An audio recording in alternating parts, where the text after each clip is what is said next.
Kembalinya Raja Serigala. Bab 189 Perayaan Kembang Api. Xiao Yan keluar dari BMW dengan ekspresi berwibawa di wajahnya, diikuti oleh Xiao Wenqiang, Deng Hongjun, dan Nyonya Tua Gao. Ada beberapa orang dari keluarga Xia kali ini, totalnya 18 orang.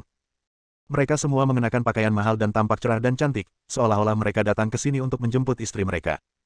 Xiao Yan bertanya dengan penuh pengertian, "Chen Fan, di mana Xia Simo? Apakah dia tidak tahu bahwa kita sudah di depan pintu? Apakah dia tidak tahu bagaimana cara keluar untuk menyambut kita?" Chen Fan mencibir. Xiao Yan ini benar-benar kejam. Dia pencuri yang suka menangis. Dia jelas-jelas sudah meneleponnya sebelumnya, tetapi dia masih dengan sengaja memfitnah Simo di depan Nyonya Tua Gao. Deng Hongjun di sebelahnya juga langsung mengerti dan berkata, bagaimana mereka bisa peduli dengan kita. Sekarang, mereka kuat dan mandiri, dan mereka memandang rendah kami, orang desa. Ibu. Deng Hongjun memegang tangan Nyonya Tua Gao dan berkata, ibu bilang ibu baru saja membuka toko dan ibu sangat bangga dengan diri sendiri. Bagaimana ibu masih bisa menganggapku serius di masa depan? Benar saja, setelah mendengar apa yang dikatakan utusan itu, wajah Nyonya Tua Gao tampak sangat tidak senang. Ayo, ayo. Chen Fan mencibir, kalian berdua berhenti berakting di sini. Kakak, aku ingat nomor yang berakhiran 2900 itu milikmu. Kalau aku menjawabnya dengan benar, berarti kau baru meneleponku 3 menit yang lalu. Aku sudah merekamnya, bagaimana kalau aku memutarnya untukmu? Chen Fan mengeluarkan ponselnya, siap memainkan sesuatu. Xiao Yan tiba-tiba terdiam, dan hatinya dipenuhi amarah. Ayolah, siapa tahu Xia Simo benar-benar sibuk atau tidak. Xiao Yan memutar matanya, lalu mengangkat kepalanya lagi dan berkata, Chen Fan, apakah kamu melihat mobil yang kita kendarai? Aku melihatnya. Jawab Chen Fan tanpa ekspresi. Itu hanya mobil seharga 5 atau 600 ribu yuan, dia tidak peduli sama sekali. Xiao Yan mengangkat bibirnya dan berkata dengan nada merendahkan, saya tahu tidak banyak orang yang akan datang menghadiri upacara pembukaan Anda hari ini. Semua pesertanya adalah teman sekelas Xia Simo dan sejenisnya, dan hanya sedikit dari mereka yang memenuhi standar. Jadi, nenek dan aku memutuskan untuk mengendarai BMW yang baru kami beli untuk menunjukkan kepadamu pemandangan itu. Lagi pula, dalam bisnis pabrik pakaian, Anda harus menciptakan momentum terlebih dahulu, yang merupakan setengah dari perjuangan. Pada upacara pembukaan hari ini, 4 BMW kami diparkir di dalam. Bukankah itu membuat kami terlihat mengesankan? Chen Fan menatap Xiao Yan yang berbicara tanpa henti dengan ekspresi seperti orang kaya baru. Daripada bilang kalau pemandangannya indah, lebih baik bilang kalau orang-orang datang ke sini untuk pamer. Sayang sekali kalau mereka datang ke sini hanya untuk pamer, itu kesalahan besar dan sangat keliru.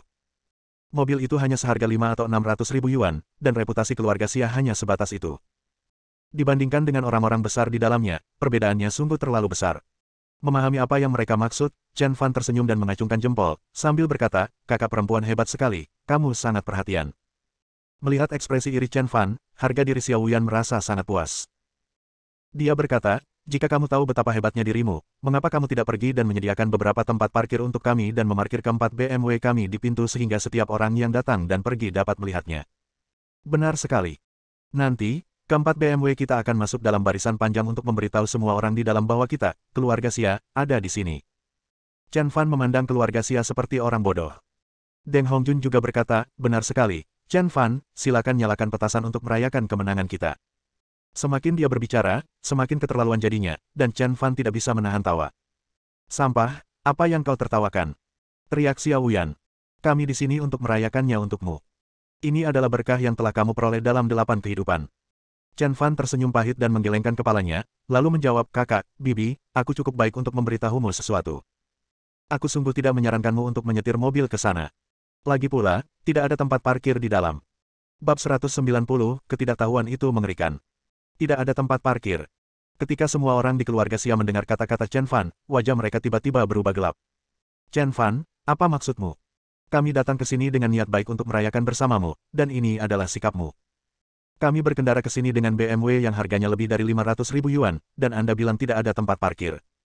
Semua orang di keluarga Xia marah besar. Mungkinkah mobil yang diparkir di dalam lebih mahal daripada mobil keluarga Xia kita? Itu benar-benar lelucon. Tidakkah kau lihat bahwa setiap mobil yang kita beli di musim panas adalah mobil yang baru dibeli?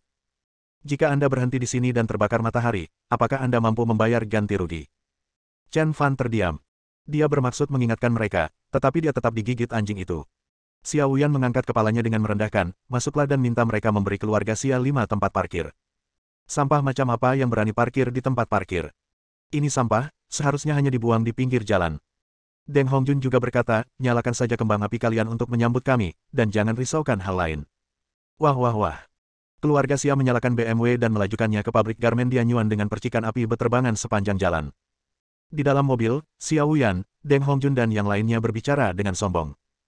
Deng Hongjun memegang tangan Lai Taijun dan berkata, "Bu, lihatlah, inilah kekuatan keluarga Xia kita." Xia Wenqiang juga menghela nafas, "Keren sekali, beginilah cara orang kaya muncul." Nyonya Tua Gao juga menyeringai dan mendesah, "Saya sangat senang. Dengan Anda di sini, keluarga Xia pasti akan menciptakan kembali kejayaannya di masa lalu. Saya telah melihat matahari terbit." Xiao Yan juga sangat senang. Dia mencibir, "Para pecundang yang duduk di dalam pasti terpesona saat melihat kita datang dengan percikan api dan kilatan. Mungkin sekarang semua orang bergegas keluar untuk melihat keluarga kerajaan mana yang telah diberangkatkan." Sesaat seluruh mobil dipenuhi tawa. Akan tetapi, pada saat ini, ruang perjamuan itu memang terganggu oleh percikan api yang berkelebat. Semua orang menatapnya dengan aneh. Qian Dajiang mengerutkan kening dan berkata, "Banteng atau kuda jenis apa yang keluar?" Berdenting dan berdenting, apakah itu kerbau gila? Para petinggi lain di kota Sanjiang juga memiliki ide yang sama dengan Qian Dajiang. Teman-teman sekelas Xiaoximo tidak sekaya Qian Dajiang dan teman-temannya. Jika mereka melihat mobil seharga setengah juta yuan pada hari biasa, mereka akan terkejut. Namun, setelah melihat mobil mewah yang dikendarai Qian Dajiang dan teman-temannya, mereka langsung kehilangan minat pada BMW seharga setengah juta yuan milik keluarga Xia. Ia malah mengumpat, "Apa-apaan, apa yang kau pamerkan dengan BMW seharga 500.000 yuan?" Wih, konvoi keluarga Xia berhenti, dan situasi yang mereka bayangkan tidak terjadi. Saya pikir akan ada sekelompok orang yang menghalangi pintu untuk melihat mobil baru mereka. Namun, kedua resepsionis di pintu berlari masuk karena terlalu abu-abu. Deng Hongjun dan Xia Wenqiang saling berpandangan dan bertanya dengan bingung, "Wu Yan, mengapa mereka tidak keluar untuk menyambut kita? Bukankah seharusnya mereka memandang kita dengan rasa iri?" Namun, Xiao Yan tertegun. Matanya tertuju pada mobil-mobil di tempat parkir. Deng Hongjun melihat sekilas dan berkata, "Kau tahu, Chen Fan tidak berbohong kepada kita. Tempat parkirnya memang penuh. Ini belum pernah terjadi sebelumnya. Bagaimana mungkin Xiaoximo punya begitu banyak teman? Apakah dia mempekerjakan orang tambahan?" Dia menarik Xiao Yan yang tertegun, dan bertanya, "Wu Yan, coba lihat logo mobil itu. Itu mobil dengan salib di bingkainya. Mobil jenis apa itu? Jelas sekali mobil itu pernah mengalami kecelakaan. Sungguh sial. Ada tanda silang di mobil itu. Saya benar-benar tidak tahu siapa pemiliknya. Sungguh tragis." Engah. Xiao Yan hampir muntah darah. Dia melihat mobil yang disebutkan Deng Hongjun. Mobil itu bernama Lincoln, dan jaraknya lebih dari 10 blok di depan BMW-nya. Dan mobil itu, kelihatannya bagus dari luar, tapi mengapa ada manekin kecil berdiri di depannya? Apakah itu terbuat dari plastisin yang dibuat oleh seorang anak? Lucu sekali. Ledakan. Xiao Yan sangat terkejut hingga hampir muntah darah. Itu disebut Rolls-Royce. Hei, kenapa ada mobil dengan logo yang sama dengan milik kita? Keduanya BMW. Jangan dilihat. Mobil ini jelas tidak sebanding dengan mobil kita. Kok harganya bisa lebih dari setengah juta yuan? Engah. Xiao Yan tidak dapat menahan muntah darah, itu adalah BMW M850i. Bersambung.